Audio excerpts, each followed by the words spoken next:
Welcome students, आप हैं doctor Tripathi sir की क्लास में। और यहाँ पर आज आपको जीवन में वो बात बताऊंगा जिसके लिए आपने जन्म लिया।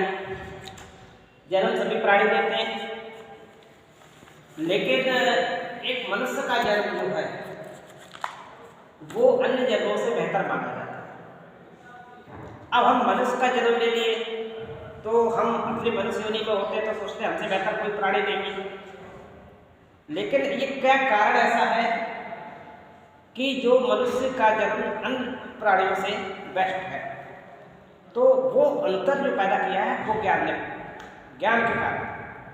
मनुष्य को ज्ञान है, ज्ञान उनको भी है जो दूसरी योनि में पैदा हुए, लेकिन उस ज्ञान की एक सीमा है। हम कितना भी लेवल तक ज्ञान प्राप्त करना चाहें हमको छूट है। हम इस ज्ञान को विद्याओं की सहायता से प्राप्त कर सकते हैं। तो यहाँ विद्या चीज जो है वहाँ पर उनके पास विद्याएं नहीं है, बहुत सारी ऐसी विद्याएं उनके पास नहीं है। अगर कुछ सीखना चाहे वो नहीं सीख सकते, लेकिन मनुष्य सीख सकता है। हम ये भी नहीं कह सकते कि अन्य योनि में लोग विद्याओं को नहीं जानते थे। अन्य योनि के जीवों में, जैसे कि मैंने बंदर को देखा तो कहते हैं कि बंदर पढ़ा लिखा नहीं है, कुछ नहीं है, समझ नहीं होती है उसको। लेकिन मैंने स्वयं देखा अपनी आंखों से कि एक बंदर को एक कुत्ते ने काटा और उसने क्या किया कि एक मेड़ बनी थी। जब कुत्ता चला गया तो पास में ही मदार का जो पेड़ था, अकोवा जिसे कहते हैं, उसके दूध की 2 बूंदें चाटी और बंदर के जाने के बाद में उस मेड़ पे जाकर अपने पेट को रख के दबा के और उसने उल्टी कर दी। तो ये नहीं कह सकते हो कि बालक को ये नहीं पता, तो उसे पता है कि इस कुत्ते ने मुझे काटा है, इसके अंदर रेबीज है, वायरस है उसके अंदर। लेकिन बोले वो बता रहा है कि मेरे अंदर वायरस है, इसके अंदर भी वायरस है, लेकिन दोनों में अंतर है। इतनी भी विद्या जानता है, उसके बाद भी उसने उल्टी की और अपने आप को स्वस्थ कर लिया। इसके बाद कोई डॉक्टर नहीं था, कोई नहीं था। मनुष्य के पास क्या करते हैं कि जाते हैं बतासा खाने चले जाते, कुत्ते ने काटा और उल्टी कराता, तो बतासे में भी वो अकुबे की एक बोतल रखते, खाली पेट कराते उल्टी। तो वो रेबीज को निकालने का ट्रिक विद्या चली आई। तो बहुत सारी विद्या है, विद्याओं का क्या है आखिर ये विद्या, ये आज आप जानेंगे डॉक्टर त्रिपाठी। तो ये हम देखते हैं कि वो बंदर भी बहुत सारी बातें समझता है। मैं कीड़ों को देखता हूँ, चींटियों को देखता हूँ, वो भी अपनी विद्या का पालन करते हैं कि एक चींटी जाती है तो उसके पीछे दूसरी चींटी आती है, तीसरी चींटी आती है, लाइन लगी रहती है। लेकिन वो भी उस विद्या का प्रयोग कर रहे हैं। कैसे कर रहे हैं? क्योंकि वो कुछ स्मेल छोड़ती हुई जा रही है, उसके पास दिमाग है। इसका मतलब वो दूसरी चींटी भी आती है, उसके पीछे उस स्मेल को सुनती है और अपने पीछे स्मेल छोड़ती है। तो ये स्मेल छोड़ते हुए जाते हैं। तो क्यों? क्योंकि अन्य चींटियां भी जब रास्ता पकड़े तो वो उस विद्या का प्रयोग कर रहे हैं जो उसको ज्ञान में बराबर मिलती नहीं है। कि वो चींटियां जो है बराबर चलती हैं, एक रास्ते पे ही चले, रास्ता ना भटके। उनके पास कोई गूगल मैप नहीं है, मनुष्यों के पास है, तो वो भी विद्या का प्रयोग कर रहे हैं। और जब विद्या का प्रयोग करेंगे अपने ज्ञान की सहायता से, आप कभी भी जीवन में हारेंगे नहीं। यहाँ पर मैं आपको बताना चाह रहा हूँ विद्या की उत्पत्ति कहाँ से होती है। हम मनुष्यों के लिए विद्या की उत्पत्ति को जो बता रहे हैं विद धातु से बता रहे हैं। और विद धातु का ही मतलब होता है टू नो, यानी जानना, समझना। जानना, समझना या सीखना, अनुभव करना, ये सारी चीजें हमारे सामने आती हैं। हम इस तरीके से सीखने की कोशिश करते हैं विद धातु की सहायता। संस्कृत में है, लेकिन विद्या हमको सिखाती है सीखना, जानना, समझना। लेकिन ये किस किस रूपों में अगर है तो भी हम इसको डिफाइन करने की आपके कोर्स के हिसाब से कोशिश करते हैं। अगर तो वैशेषिक के अनुसार, वैशेषिक दर्शन है, दर्शन हम विचारों को देखने की कोशिश करते हैं। वो दर्शन हमारे वैशेषिक दर्शन के अनुसार हम देखते हैं तो कहते हैं कि दोष रहित ज्ञान विद्या है। जिस ज्ञान को हम प्राप्त करना चाहें उसमें दोष न हो तो वो विद्या है, और अगर उसमें दोष है तो उसे हम कहेंगे अविद्या है।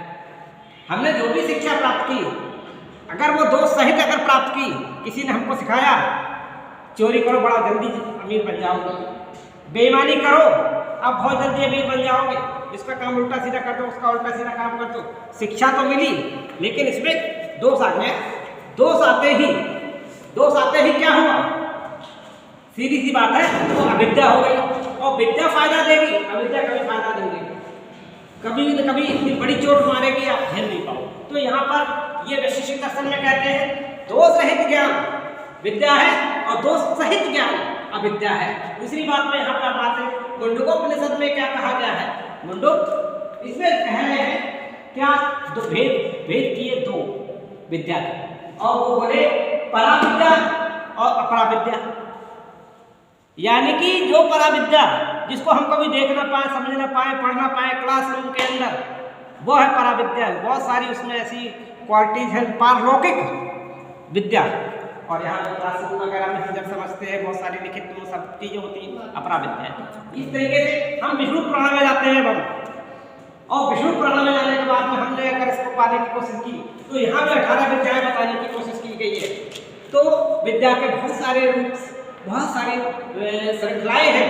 यहाँ पर 4 वेद कहते हैं कि वेद इतने बड़े हैं कि उनको संभाल नहीं सकता कोई, उनको पूरा पा नहीं सकता कोई, कुछ ही लोग वेद नहीं पाए। लेकिन अगर हम स्टडी के पढ़ पे देखते हैं तो एक कॉलम में चारों वेद लिखे, 4 लिखा, उसके आगे लिख दिया वेद, पूरे हमारे ब्लैक बोर्ड में वेद सामने दिख गए। लेकिन जब गहराई की बात होती है तो हर चीज बहुत गहरी है और बहुत दूर तक है।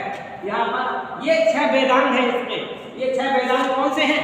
नंबर 1 पे शिक्षा, कल्प, व्याकरण, निरुक्त, छंद और ज्योतिषी। ज्योतिषी से भी कितनी बड़ी गणना होती है आपने देखा होगा। अगर ये ज्योतिष जान लेते हैं तो कहते हैं कि भूत भविष्य सब बता देते हैं।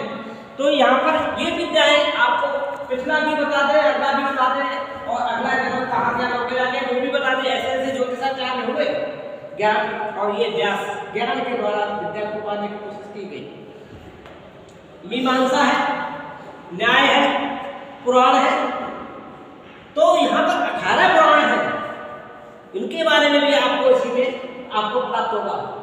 विद्या के द्वारा ही आप विद्या प्राप्त कर सकते हैं। इन सबको सीखेंगे आपको विद्या मिल जाएगी। आप धर्मशास्त्र को पढ़िए, आयुर्वेद को पढ़िए, धर्मवेद को पढ़िए, गंधर्व को पढ़िए या अर्थशास्त्र को पढ़िए। अर्थशास्त्र तो पूरी दुनिया टिकी हुई है, अगर धनी ना हो तो, है ना। कैसे हम धन का बैठे? लक्ष्मी जी आपके पास मैनेजमेंट करना नहीं आया, पांडवों को भी वनवास हो गया नहीं हो गया? लक्ष्मी का अगर राजा थे, लक्ष्मी पास थी तो भी वनवास हो गया।